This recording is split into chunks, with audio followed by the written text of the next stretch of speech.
안녕하세요. 약관과 차트를 보는 박수용 손해자동사입니다.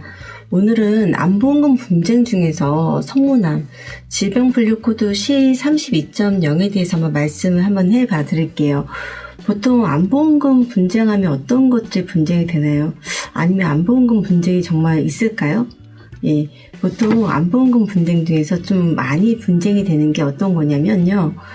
보통 이제 주치의스님은 이제 진단서에 질병분류코드 C 코드를 주셔가지고 일반암 진단서를 써주는데도 불구하고 보험사에서는 제자리암으로만 지급 처리하는 경우들이 있거든요. 이런 경우가 보험금 분쟁의 주 메인이라고 할 수 있는데, 이 분쟁 중 하나가 성모남이라고 할 수 있어요. 성모남은 질병분류코드가 C32.0으로 기재가 되어 있거든요. 근데 왜 그렇게 분쟁이 생길까요? 그 이유를 이제 보험약관을 보면 한번 확인해 볼 수 있는데요.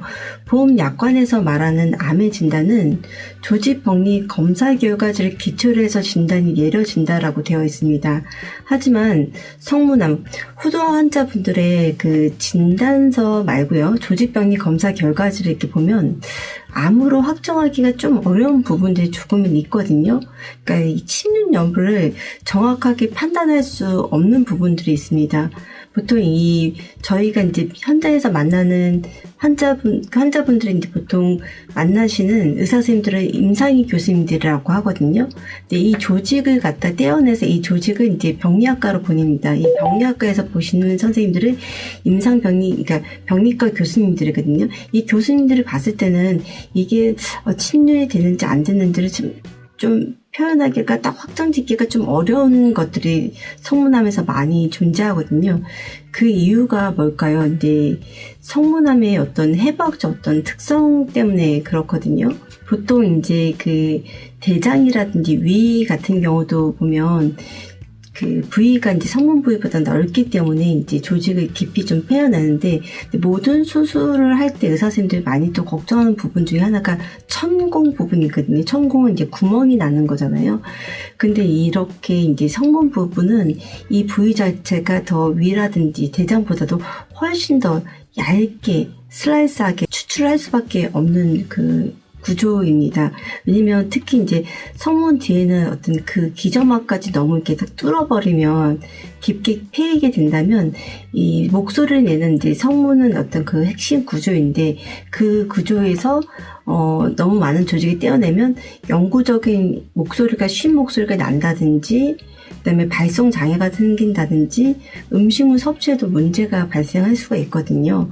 그러다 보니까 이제 진단 목적으로 많이 떼어내기보다는 어떤 조직은 이제 필요한 부분만 아주 최소한만 떼어내고, 가능하면 이제 최소한 적게 이 절제를 해서 환자분들을 치료를 하고 하는 방식을 많이들 취하고요. 보통 이제 후두암 같은 경우는 내시경이라든지 CT, MRI, PET-CT를 통해서 진단의 정도라든지 병기라든지 침륜 정도를 보통 확인을 하고 있습니다. 그럼에도 불구하고 보험사는 이제 그 암의 진단을 할 때 보면 뭐라고 하냐면, 악성암을 증거하는 구체적인 병리학적 소견이 없습니다. 가능성에 대해서만 기재되어 있다.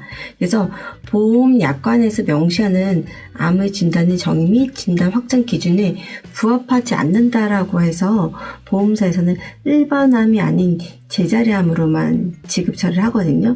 근데 이거는 암의 치료 과정이라든지 암의 특성을 이해하지 못하는 어떤 오류인 거라고 저는 생각합니다.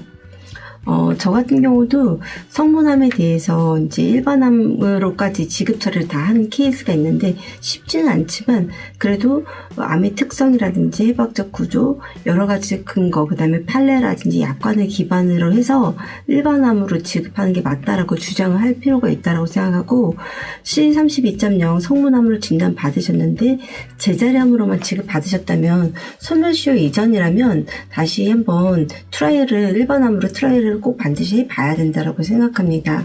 예, 감사합니다.